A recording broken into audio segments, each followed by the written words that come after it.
તણી આજે આપણે બનાવવાનું છે સ્પેશિયલ શિયાળાનું લાલ મરચાંનું અથાણું। તો એમાં આપણે શું જોવે તમને બધું બતાવું। આપણે 250 ગ્રામ લાલ મરચાં લઈ લીધા છે અને લીંબુ લઈ લીધા।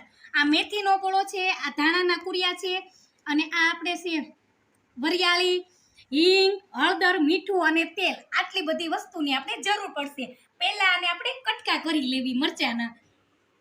આ રીતે આપણે 4 કટકા કરી દેવાના છે અને પછી એને આપણે તેલ આપણે ઘડીક વાર છે ને એને એકસેપ થવા દેવાના છે। એટલે લીંબુનું પાણી એકસેપ થઈ જાય ને તે પછી ઘડીક વાર આપણે કોટનના કપડામાં કોરા પાડી દેવાના છે અને તે પછી આપણે બોળો વઘારી નાખવી।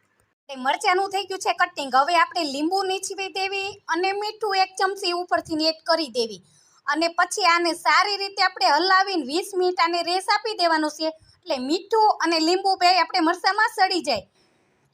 આ રીતે આપણે હલાવી લેવાનું મીઠું અને લીંબુ મરચાં સાથે।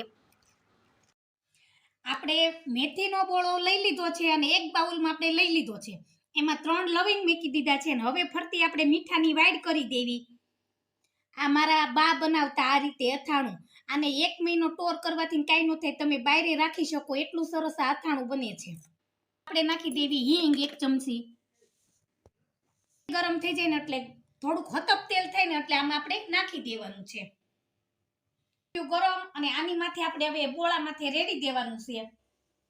આ રીતે ફરતું તેલ નાખી અને ફટાફટ ડીશ ઢાંકી દેવાની એટલે હિંગની સ્મેલ ન જાવી જોઈએ સેજી।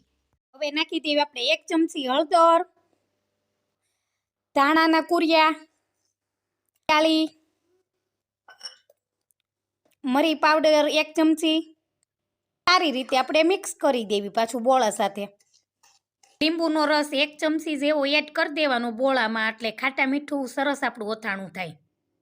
આપણો બોળો ઠરી ગયો છે ને હવે આપણે મરચાંના સીરિયા એમાં નાખી દેવી અને બોળા સાથે આપણે મિક્સ કરી દેવી। બધાય સીરિયા ઉલટ પુલટ કરી અને બોળા સાથે મિક્સ થઈ જાય અને પછી તમે કાચની બરણીમાં ભરી શકો છો। મેથીયા મરચાંનું અથાણું બનીને થઈ ગયું છે તૈયાર। તમને આ વિડીયો સારો લાગ્યો હોય તો લાઈક કરજો, શેર કરજો, જરૂરથી સબસ્ક્રાઈબર કરવાનું ભૂલતા નહીં હો। રાધે રાધે, જય શ્રી કૃષ્ણ।